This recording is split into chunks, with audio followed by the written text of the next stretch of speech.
ಆದರೆ ಶಿವಾಜಿ ಮೂರ್ತಿಯ ಮೇಲೆ ಚಪ್ಪಲಿ ಒಸೆಯತಕ್ಕಂಥವ್ರು ಯಾರು? ಆ ಮೆರವಣಿಗೆಯ ಮೇಲೆ ಕಲ್ಲು ತೂರಿದವರು ಯಾರು? ಯಾರೋ 4 ಮಂದಿಗೆ ಕರ್ಕೊಂಡು ಬಂದು ಮಾಡಿದರೆ ಇದು ತನಿಖೆ ಆಗಲ್ಲ. 200 ಜನ ರಾತ್ರಿ 10 ಗಂಟೆಗೆ ಮಸೀದಿಯಲ್ಲಿ ಯಾಕೆ ಸೇರಿದ್ರು? ಯಾವ ಕಾರಣಕ್ಕಾಗಿ ಮಸೀದಿಯಲ್ಲಿ ಸೇರಿದ್ರಿ ನೀವು? ನಮ್ಮ ಮೆರವಣಿಗೆಯನ್ನು ಪ್ರತಿಬಂಧನೆ ಮಾಡಬೇಕಂತ ಬಾಗಲಕೋಟೆಯ ಹಿಂದೂ ಸಮಾಜ ಜಾಗೃತ ಆಗಿದೆ, ಆಗ್ತಾ ಇದೆ.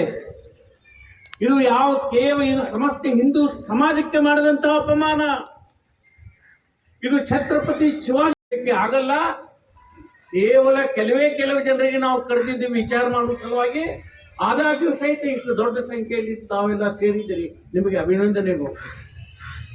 ನಾಳೆ ನಮ್ಮ ಹಿಂದೂ ಸಮಾಜ ಉತ್ಸವ ಇದೆ. ನಾಳೆ ಇನ್ನೊಂದು ಛತ್ರಪತಿ ಶಿವಾಜಿ ಮಹಾರಾಜರ ಇನ್ನೊಂದು ಕಾರ್ಯಕ್ರಮ ಇದೆ. ಅವು ಯಾವ ನಡೆಯಬಾರ್ದಂತ ಈಗಲೇ 144 ಅವರನ್ನು 144 ಯಾಕೆ ಮಾಡ್ತೀರಿ?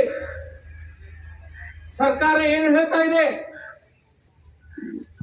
ಯಾರೋ ಕೆಲವು ಕಿಡಿಗೇಡಿಗಳು ಅಲ್ಲಿಯೂ ಬೆಂಕಿ ಹಚ್ಚಿರೋದು, ಯಾರು ಹಚ್ಚಂಗಿಲ್ಲ, ಅವ್ರದ್ದು ಅವರೇ ಹಚ್ಕೋತಾರೆ. ಯಾಕಂತಂದ್ರೆ ನಾಳೆ ಸರ್ಕಾರದ ಕಡೆಯಿಂದ ಲಕ್ಷಾಂತರ ರೂಪಾಯಿ ಕಾಂಪನ್ಸೇಷನ್ ತಗೋಬೇಕು ಅಂತ ಅವರೇ ಹಚ್ಕೊಂಡ್ ಬಿಡ್ತಾರ.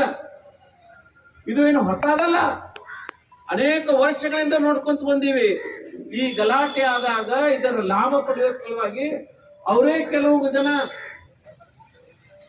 ಬೆಂಕಿ ಹಚ್ಚಿ ನಮ್ದು ಲಕ್ಷಾಂತರ ರೂಪಾಯಿ ಹಾನಿಯಾಗಿದೆ, ಕ್ರಿಪ್ಟೋಗಿಂತ ಸರ್ಕಾರದ ಕಡೆಯಿಂದ ಅನುದಾನ ತಗೊಳ್ಳಿಕ್ಕೆ, ಸರ್ಕಾರ ಸಹಾಯ ತೆಗೆದುಕೊಳ್ಳಿಕ್ಕೆ ಮಾಡ್ತಾರೆ. ಮತ್ತೆ ಸರ್ಕಾರ ಸಹಿತ ಅವ್ರ ರೊಕ್ಕ ಕೊಡ್ಲಿಕ್ಕೆ ತುದಿಗಾಲ ಮೇಲೆ ನಿಂತಿರ್ತದ. ಸರ್ಕಾರವು ಕೂಡ ಅವರ ಓಲೈಕೆ ಮಾಡ್ತದ. ಸರ್ಕಾರ ಓಲೈಕೆ ಮಾಡುವುದರಿಂದಲೇ ಆ ಧೈರ್ಯ ಬಂದದ. ಸರ್ಕಾರ ಓಲೈಕೆ ಮಾಡುವುದರಿಂದಲೇ ಅವರಿಗೆ ಆ ಧೈರ್ಯ ಬಂದದ.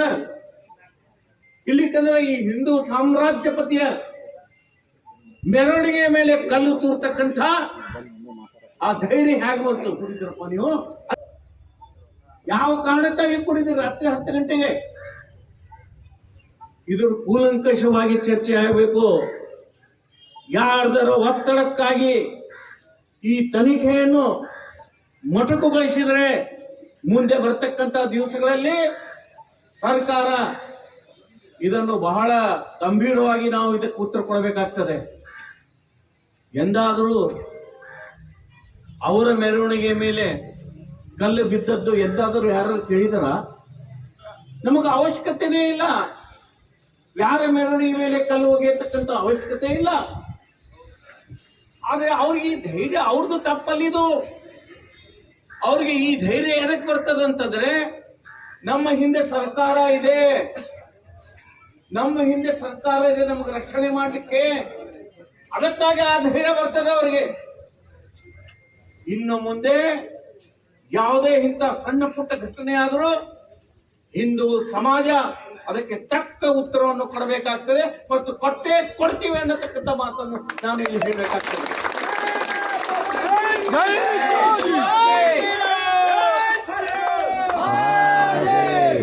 ನಮ್ಮಲ್ಲಿಯೂ ಏನಾಗಿದೆ ಅಂತಂದ್ರೆ ಸಮಾಜವನ್ನು ಕೆಲವರು ಒಡೆಯತಕ್ಕಂತ ಕೆಲಸ ಮಾಡಿ ಹಿಂದೂ ಸಮಾಜದ ಉತ್ಸವದ ಮೇಲೆ ಕಲ್ಲುಗಳನ್ನು ಒಗಿತಿದ್ದಾರಲ್ಲ, ಇದರ ಬಗ್ಗೆ ಏನು ಮಾಡ್ಬೇಕನ್ನೋದು ನೋಡ್ತೀನಿ. 144 ಕಲಂ ಎದಕ್ಕೆ ಹಾಕಿದ್ರಿ ಗೊತ್ತಾಗ್ತಾ ಇಲ್ಲ. ನಾಳೆ ನಮ್ಮ ಹಿಂದೂ ಸಮಾಜ ಉತ್ಸವ ಇದೆ.